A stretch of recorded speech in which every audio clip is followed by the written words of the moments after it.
antes de falar do mutirão, eu estou com uma manchete de um jornal aqui, que é do jornal, acho que o Globo, que escreve o seguinte: jornalista americano elogia SUS após acidente no Rio de Janeiro. Esse rapaz é um jornalista do Washington Post, ele mora no Rio de Janeiro, ele foi passar férias em São Paulo, na Ilha Bela, e esse rapaz estava com o filho tendo um problema, e ele foi no carro dele buscar um negócio para atender o filho. E a porta do carro, o porta-mala, bateu na cabeça dele e sangrou muito. E ele estava sangrando quando, em pouco tempo, apareceu uma ambulância do SAMU. E a ambulância do SAMU levou ele para o hospital da Ilha Bela, e ele ficou pensando: puxa vida, eu não tenho dinheiro para pagar, como é que eu vou fazer? Sabe, depois que o médico me tratar, que pedir para me pagar, o que é que eu vou fazer? Ele foi lá, trataram do filho dele, tomou 7 pontos na cabeça, enfaixaram a cabeça dele, e quando ele perguntou quanto era, ele teve a surpresa, era de graça. Então ele faz um artigo elogiando o Sistema Único de Saúde do Brasil, dizendo que se ele tivesse nos Estados Unidos o tratamento que ele teve no Brasil, certamente ele gastaria o equivalente a $10 mil. Um outro caso interessante, Padilha, que é importante você saber, a Janja teve essa semana com a embaixadora do Reino Unido. E a embaixadora do Reino Unido, aqui no Brasil, ela teve dengue. E por conta do dengue, ela teve que fazer um transplante do fígado, é isso? Do fígado. E o pessoal queria que ela fosse para a Inglaterra para fazer, e ela fez no SUS. E ela hoje é uma pessoa que rasga de elogios o nosso SUS. Se não bastasse esses 2 casos, a gente sabe o que aconteceu na Covid, o milagre que o SUS ofereceu ao povo brasileiro. Mas, além disso, era importante a gente ter consciência de que não existe nenhum país do mundo com mais de 100 milhões de habitantes que tem um sistema como o nosso. Um sistema que eu tive orgulho de aprovar, o Alckmin, e mesmo, Padilha, interessante, eu lembro que o líder do governo Sarney, na Constituinte, era um médico da Bahia, que era de extrema-direita, não sei o que, Santana, uma coisa assim. Esse cidadão de extrema-direita, ele defendia o Sistema Único de Saúde como ninguém. Ou seja, porque em se tratando de saúde, sabe, você não tem esse negócio de esquerda ou direita, você tem pessoas comprometidas com a saúde do povo. Eu conheci o Jatene, e acho que o Jatene é um exemplo de médico brasileiro, médico, sabe, que tratava da elite paulista, mas que tratava de qualquer pessoa mais humilde, com a maior deferência do mundo, e foi também o melhor discurso que eu vi defendendo o Instituto, o CPMF, quando a elite brasileira tirou aquela contribuição do ICMS. Bem, eu estou dizendo isso porque tem uma terceira história para contar para vocês. Eu conto sempre que é importante as pessoas lembrarem que essas coisas não nascem do dia para a noite. Muitas vezes as coisas demoram para acontecer. Eu estava com Padilha, com a Luísa Mercadante, com a presidenta Dilma Rousseff, numa estrada, na Via Anhanguera, no restaurante lá, almoçando, quando a gente estava discutindo a questão do mais médico. 2012. Padilha, ministro da Saúde, a gente estava discutindo o mais médico. E eu dizia para o Padilha, eu não sei se é correto implantar o mais médico agora, porque os sindicatos vão ser contra. E como foram, tá? E eu acho que o povo está precisando de mais especialista do que de mais médico.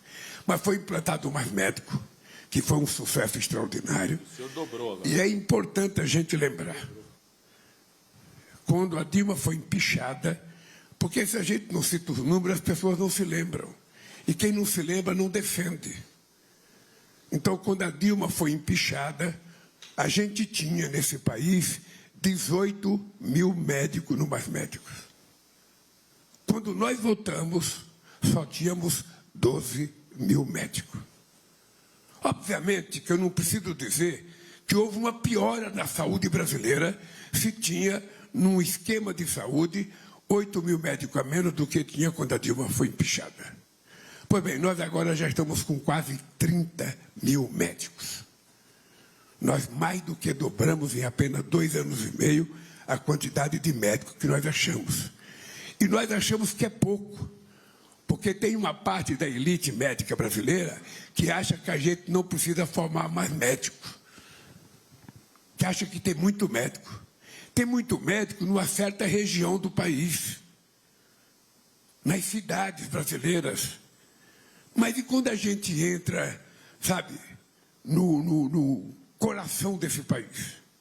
Quando a gente vai para a cidade de 8 mil habitantes, 5 mil habitantes, 6 mil habitantes, que a gente vai para o norte, para o nordeste, para o sertão, sabe, tem médico? Não tem. E às vezes o prefeito não tem dinheiro para pagar.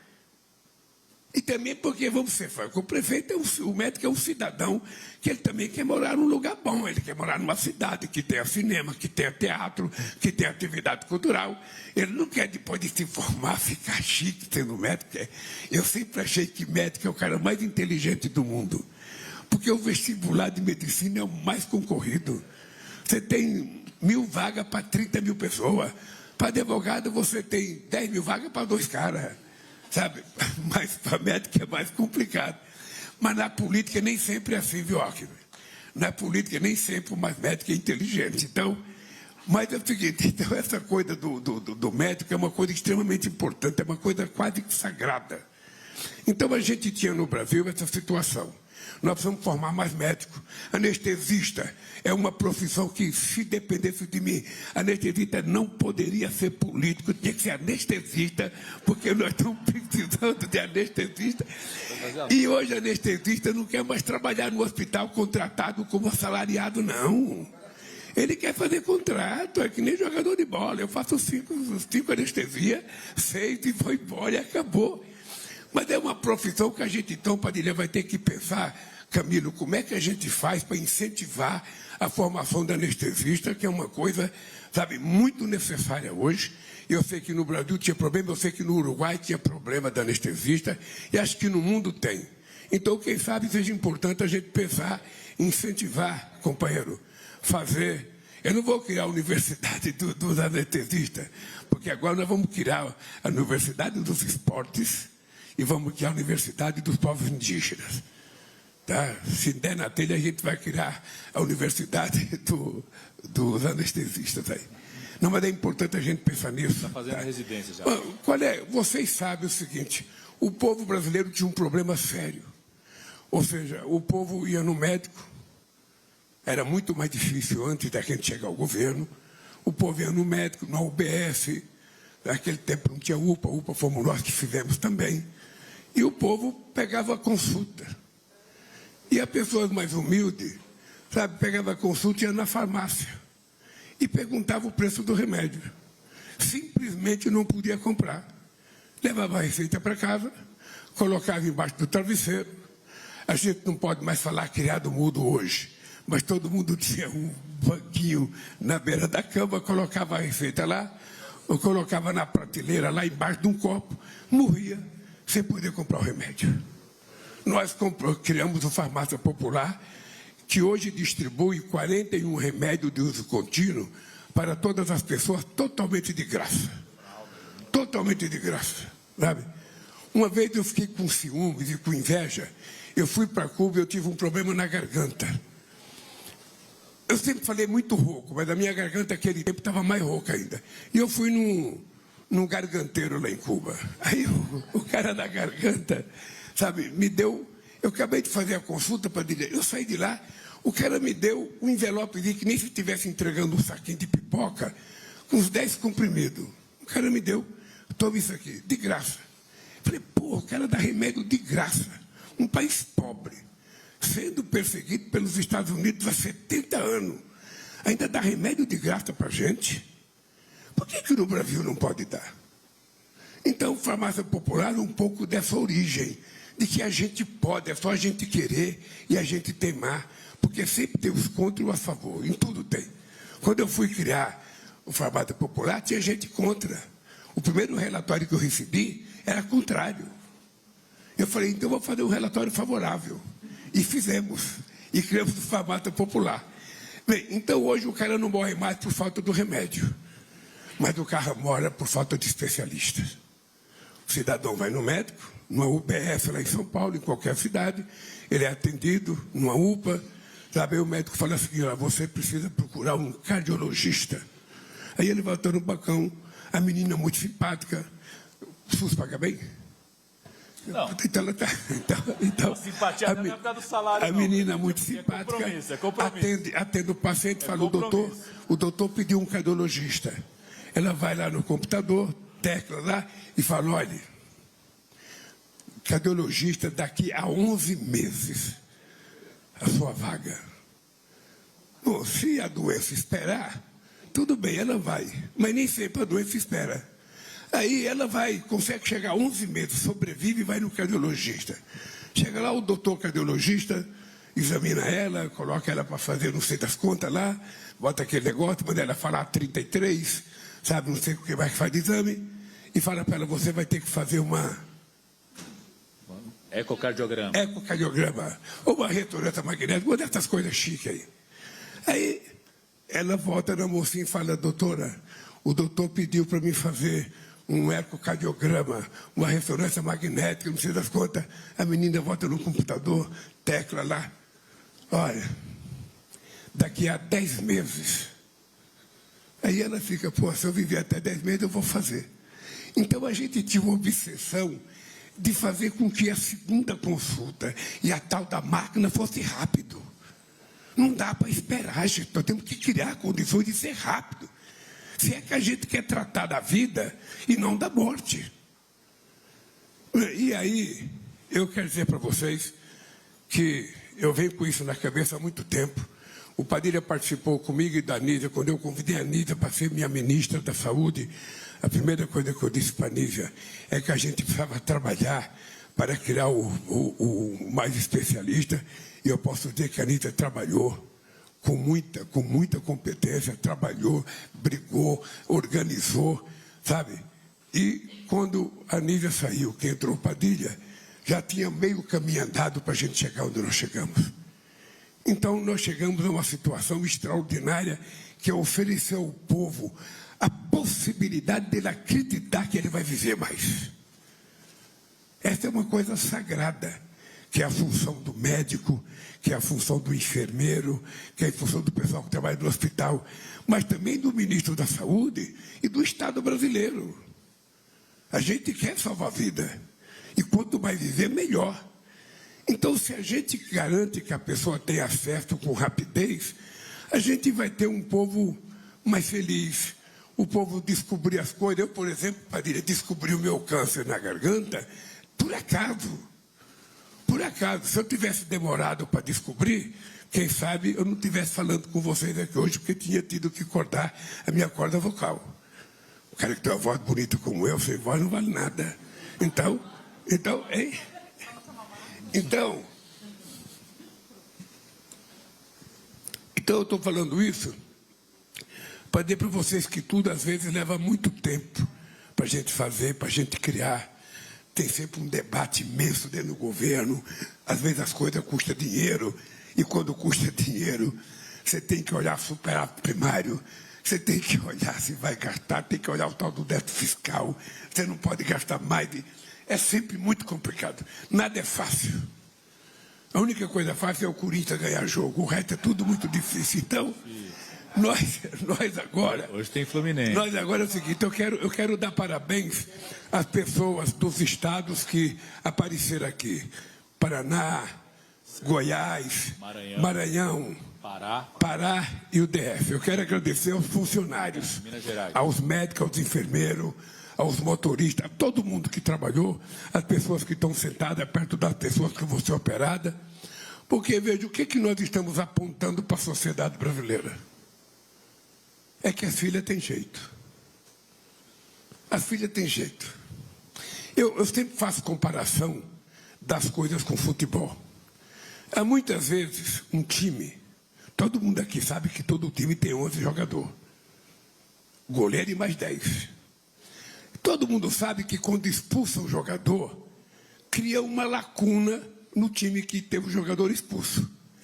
Então tem um marcador a menos e tem mais espaço para os atacantes atacarem. Agora, Leila, você que é uma esportista, você que é chamada Leila do vôlei, veja, quando alguém é expulso, se os outros que ficarem dedicar 10% a mais de esforço, a gente supre aquela falha.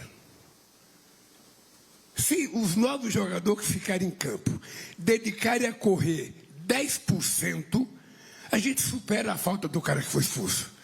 Acontece que as pessoas não querem correr. Está lá o espaço vazio, ninguém quer preencher. O que é que nós estamos provando com esse mutirão? Que eu acho, Padilha, uma coisa extraordinária, e eu sou muito grato à ideia. E depois a gente tem que mudar esse nome aqui, EBSER, parece um nome holandês, uma coisa grega, sabe? Empresa Brasileira de Saúde Hospitalar. Não é possível, tem que ter um nome mais digerível, sabe? Uma coisa minhocão, qualquer coisa, saudão. Uma coisa, então, vou te contar, o cara... Eu vou contar, eu não sei o cara que... O comunicador que criou isso aqui, na época que foi criado, sinceramente, de comunicação não entende porra nenhuma. Esse é o dado concreto. Então, nós temos que fazer um nome mais popular para uma coisa tão extraordinária como essa. Porque mutirão, estava a Janja me ensinando aqui, a palavra mutirão não existe no mundo. A palavra mutirão é uma palavra tupi, é uma palavra brasileira, é uma palavra indígena. Então, eu fui agora na França, não sei se você sabe, eu fui homenageado na Academia Francesa de Letras, porque eu coloquei uma palavra chamada ismo. Ismo. O que é o ismo? Multilateralismo. Eles não conheciam a palavra multilateralismo, multilateral, mas o ismo não tinha. Então, pode dizer que o Lula foi na Academia Brasileira de Letras colocar o ismo lá. Então, eu estou lá homenageado, gravado, e agora veio aí o índio, eu não sei se foi, quem foi, mas é uma palavra indígena para um mutirão que o mundo não conhece. Eu agora vou esnobar. O Sul Global vai criar um dicionário mundial, a palavra mutirão. Mutirão para acabar com guerra, mutirão para acabar com a matança da faixa de Gaza, mutirão para fazer muitas coisas. COP30 é mutirão. Hein? A COP30 é um mutirão. Sabe, na COP30 vai ser um mutirão. Sabe? Então é o seguinte, por que eu estou dizendo para passar açúcar na boca de vocês? E dizer o seguinte, Padilha, e dizer, doutor EBSER, e dizer, Camilo, que é o seguinte, a gente paga hora extra, agora é o seguinte, a gente vai ter que fazer mais. É isso aí. Enquanto a gente não tem todos os médicos que o Brasil precisa e todos os hospitais, o nosso pessoal universitário, nós vamos ter que fazer mais a bem do povo brasileiro. Então eu fico pensando, primeiro eu acho maravilhoso 29 mil atendimentos hoje. Bom, como aqui em DF teve mais, pode até ser mais, mas aqui a gente pode fazer muito mais. Mas eu estava dizendo para Deus, temos que mapear quais as sequelas mais sofridas do povo, sabe? Se é apendicite, se é vesícula, se é qualquer coisa, e a gente fazer mutirão para acabar com isso. Fazer mutirão para acabar com isso. Porque hoje, por exemplo, tem não sei que estado aí, 2 indígenas que andaram 400 quilômetros de carro, mais 400 de canoa, para fazer uma operação da vesícula, gente que está sofrendo há 2 anos. Não tem sentido, gente. A gente deixar um cara sofrer 2 anos por causa da vesícula.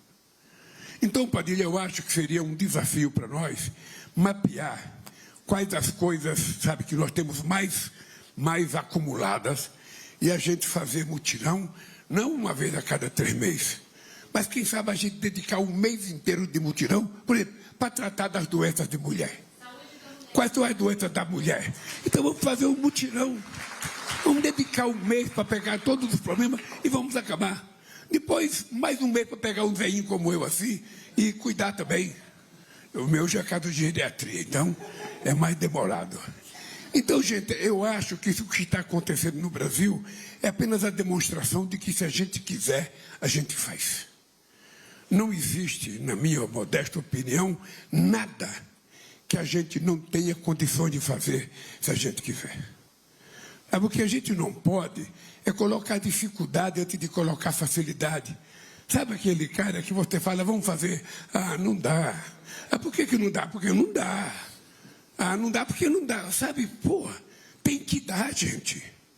Tem que dar, nós temos que ser persistentes. Senão a gente não resolve o problema do país. Senão vai cada dia mais acumulando, cada dia acumulando. Você tinha 18 mil médicos, caiu para 12 mil médicos. Quantos hospitais universitários nós já fizemos? Vamos fazer 13 no final do segundo. Até o final vai ter mais 13 do hospital universitário. Mais 13. Porque também não cuidavam disso com carinho. Sabe, os hospitais universitários têm que ser a vanguarda. Tem que ser a Fórmula 1, sabe, no tratamento da saúde. Ou seja, nós temos que fazer, é por ali que a gente começa. Está todo mundo com muito tesão, uma meninada jovem, todo mundo aprendendo, todo mundo fazendo residência, todo mundo quer se acertar.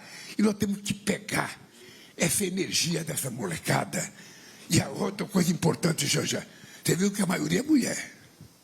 Eu acho que nós temos mais médicas do que médicos hoje. Hoje já. Isso é uma bênção, gente.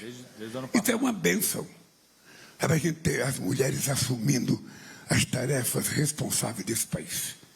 Você veja o negócio, eu fiquei feliz uma vez que eu fui numa fábrica, na Nuclep.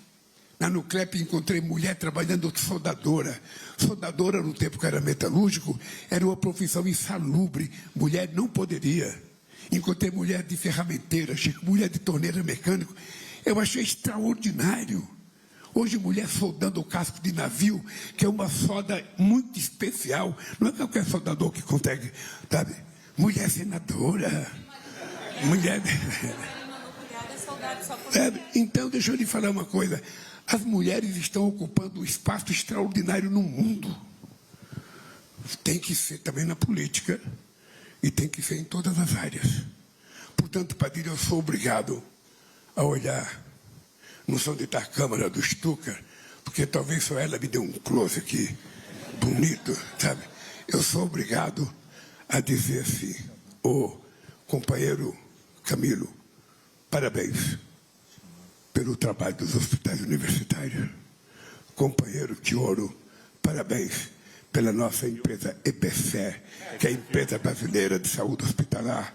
E parabéns, Padilha, pelo trabalho que você está fazendo no Ministério da Saúde.